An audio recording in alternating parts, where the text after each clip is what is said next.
ఈ మధ్య మళ్ళీ జగన్ గారు ప్రెస్ మీట్ పెట్టడం జరిగింది. ఎప్పుడు ప్రెస్ మీట్ పెట్టినా బెంగుళూరు నుంచి తాడేపల్లి రావడం, ప్రెస్ మీట్ పెట్టడం రెగ్యులర్‌గా జరుగుతూ ఉంటది.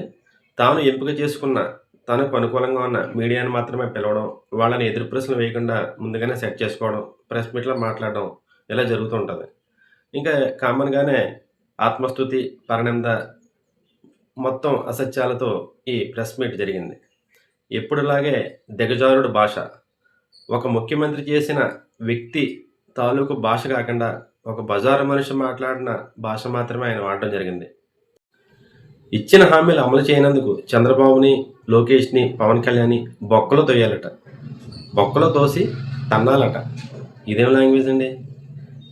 ఒక ముఖ్యమంత్రి స్థాయి వ్యక్తి మాట్లాడవలసిన భాషేనా ఇది? అంటే జగన్ గారు 16 నెలలు బొక్కలో ఉన్నారు కాబట్టి ఈ భాష వస్తుందని మనం అనుకోవచ్చా?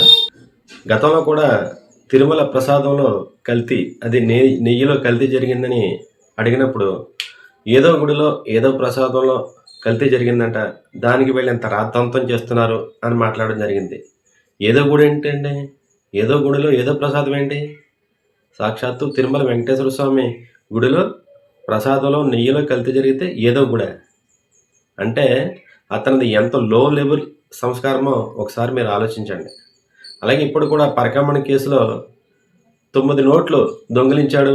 కేవలం రూ. 72,000 విలువ చేసేవవి. దాని బదులు 14 కోట్లు కట్టాడు.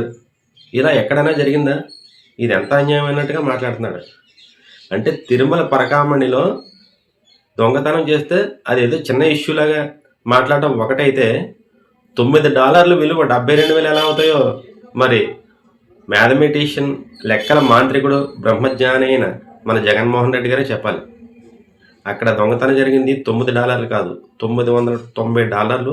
దాని విలువ 72,000. 72,000 విలువకి 14 కోట్లు కట్టాడంటే అక్కడ ఎంత అవినీతి జరిగిందో మనం ఆలోచించాలి కదా. అంటే ఈ ఇష్యూని సైడ్ ట్రాక్ పట్టించడం కోసం జగన్ గారు వేసిన ఎత్తు అన్నమాట ఇది. ఇలాంటి దొంగలందరినీ వెనకేసుకుని వస్తున్నారు కాబట్టే, గతంలో వచ్చారు కాబట్టే 151 నుంచి 11కి దిగిపోయారు అన్నయ్య గారు. Thank you.